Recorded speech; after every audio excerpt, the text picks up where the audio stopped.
भारत माता की जय। नमस्कार दोस्तों, मेरा नाम रेवा है। दिल ना उम्मीद तो नहीं, नाकाम ही तो है, लंबी है गम की शाम, पर शाम ही तो है।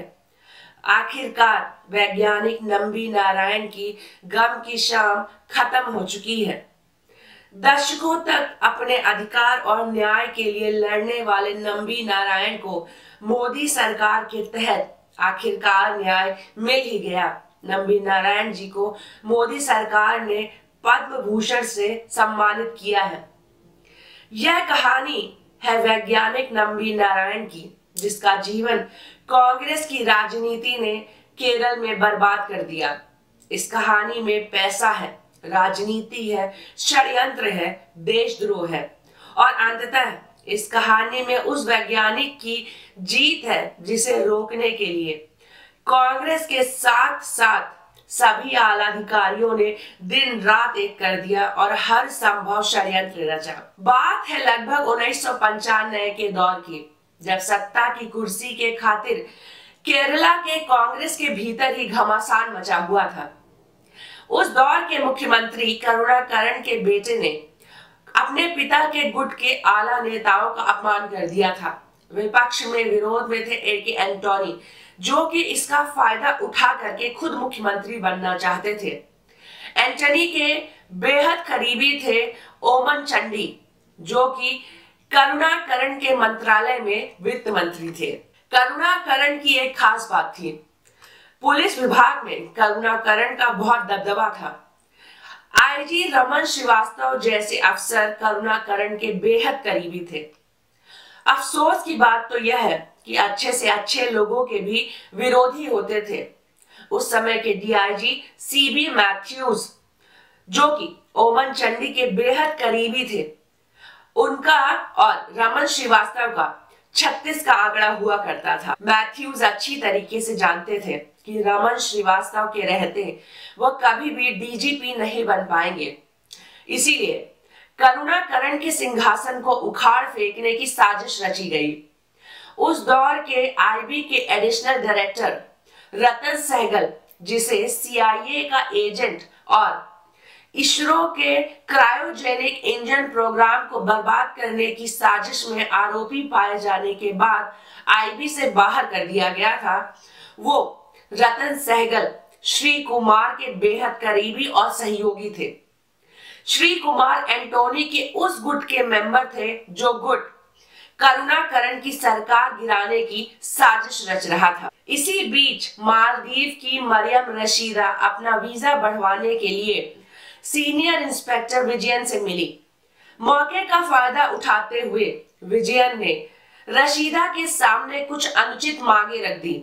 रशीदा ने न सिर्फ विजयन को डांटा, बल्कि आईजी से उनके खिलाफ शिकायत लगाने की धमकी भी दे दी। इतने सारे लोगों का नाम सुनने के बाद आपको श्री कुमार का नाम जाना पहचाना लग रहा होगा। ये वही महाशय हैं जिन्होंने 2002 में मोदी जी के ऊपर गोधरा कांड का आरोप लगाया था।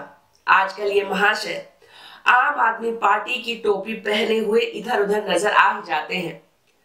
इतने सारे लोगों का एक साथ हो जाना और कुछ मालदीव की औरतों, एक आईपीएस ऑफिसर, इसरो के कुछ वैज्ञानिकों का भविष्य दांव पर लगा करके करुणाकरण की सरकार गिराने की साजिश रची जा सकती थी। यह बात एंटनी और उसके गुट के लिए सुनिश्चित हो चुका था। अब तक अमेरिका ने भारत को क्रायोजेनिक तकनीकी देने से मना कर दिया, वहीं भारत को रूस से भी कोई उम्मीद न रही।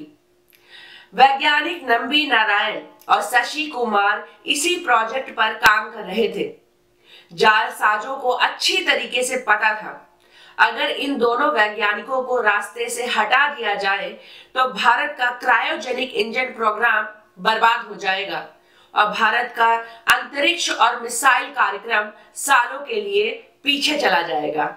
एक दिन अचानक खबर आई कि मालदीव की दो सुंदरियों ने, मरियम रशीदा और फब्जिया हुसैन ने, इन दोनों वैज्ञानिकों को हनी ट्रैप में फंसा लिया है। इन दोनों वैज्ञानिकों ने जिस्म और कुछ पैसों के लिए, कुछ डॉलर के लिए भारत का क्रायोजेनिक इंजन प्रोग्राम इन्हें बेच डाला है। मलयालम मीडिया से शुरू इस खबर को राष्ट्रीय मीडिया में भी जगह मिली। फिर क्या था, बी ग्रेड मूवी के कथानक लिखने वाले जैसे लोगों की खोज शुरू हो गई। आए दिन मालदीव की औरतों, इन दोनों वैज्ञानिकों और मुख्यमंत्री के करीबी रहे चुनिंदा ऑफिसरों के खिलाफ आए दिन मनगढ़ंत कहानियां लिखी और पढ़ी जाने लगी। धीरे धीरे लोगों को भी लगने लगा कि इसरो के जासूसी कांड में मुख्यमंत्री और रमन श्रीवास्तव का भी हाथ था, जिसके चलते करुणाकरण और रमन श्रीवास्तव के ऊपर भी शिकंजा कसने लगा। आए दिन अखबारों में छपती खबरों के मद्देनजर हाईकोर्ट ने इसका संज्ञान लिया। इसी वक्त ओमन चांडी ने अपना इस्तीफा दे दिया। आखिरकार करुणाकरण को भी अपनी सीट छोड़नी पड़ी, उन्होंने भी त्याग पत्र दे दिया।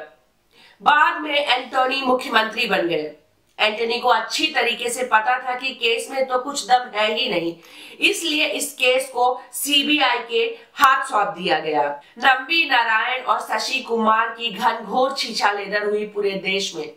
इसका असर नंबी नारायण के परिवार पर भी पड़ने लगा था। अगर ऑटो चालक नंबी नारायण की पत्नी को पहचान लेते थे तो उन्हें ऑटो में बैठाने से मना कर देते थे। नंबी नारायण के बच्चों को गद्दार, देशद्रोही के बच्चों के नाम से बुलाया जाने लगा। सीबीआई को अपने पहले हफ्ते की जांच में ही मालूम पड़ गया था कि शुरुआती सबूत ही फर्जी हैं, लेकिन मीडिया ने जम करके खबर चलाई कि सीबीआई को ढेर सारा नगद इन वैज्ञानिकों के घर से बरामद हुआ है, जबकि सीबीआई को कोई भी कैसा भी नगद नंबी नारायण के घर से कभी मिला ही नहीं था। सीबीआई ने अदालत में कहा कि यह केरल पुलिस की सोची समझी साजिश है इन वैज्ञानिकों के खिलाफ। सीबीआई ने अदालत में केरल पुलिस के मैथ्यूज, विजयन, जोजुआ के साथ साथ आईबी के श्री कुमार के खिलाफ मुकदमा दर्ज करने की सिफारिश की। सुप्रीम कोर्ट ने सभी अभियुक्तों को रिहा कर दिया और केरल सरकार को सभी केरल पुलिस के अधिकारियों के खिलाफ एक्शन लेने के लिए कहा। ओमनी चांडी ने मुख्यमंत्री बनने के बाद मैथ्यूज को चीफ इंफॉर्मेशन कमिश्नर बनाया। रतन सहगल भारत के परमाणु कार्यक्रम के राज सीआईए को बेचते हुए पकड़े गए। बाद में वो यूएसए भाग गए।